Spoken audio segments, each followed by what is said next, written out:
Stoic ఫిలాసఫీలో మొదటి principal ఏంటంటే, నువ్వు ఏమి కంట్రోల్ చేయగలుగుతున్నావు, ఏమి కంట్రోల్ చేయలేవో తెలుసుకోవడం. బస్ లేటుగా వచ్చింది, డ్రైవర్ని తిట్టడం వలన ఏం ప్రయోజనం ఉండదు. అది మన చేతుల్లో లేదు.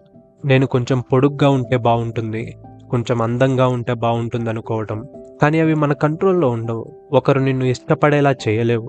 నీ కంట్రోల్లో లేని విషయాలపైన నువ్వు టైం స్పెండ్ చేస్తున్నావంటే అది వృధానే అవుతుంది. నువ్వు దేవుణ్ణి నమ్మితే వరాలు ఇవ్వమని కాకుండా ఇలా కోరుకో: దేవుడా, నా కంట్రోల్లో లేని విషయాలని యాక్సెప్ట్ చేసే మనసు నాకు ఇవ్వు.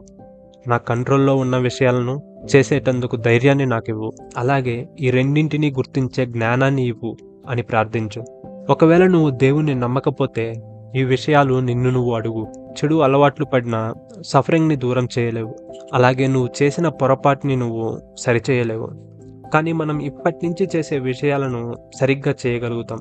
ఎపిక్టెటస్ చెప్పినట్లు మనం ప్రస్తుతం చేసే విషయాలను కంట్రోల్ చేయగలుగుతాం. ఇది మనందరి రోజువారీ జీవితానికి వర్తిస్తుంది. మన రోజులో ఏ ఏ విషయాలు మన కంట్రోల్లో ఉంటాయి, ఏమి ఉండవో ఒక క్లియర్ ఐడియా ఉంటే మన రోజువారీ జీవితం ఎంతో ఆనందంగా, ప్రశాంతంగా జీవించగలుగుతాం.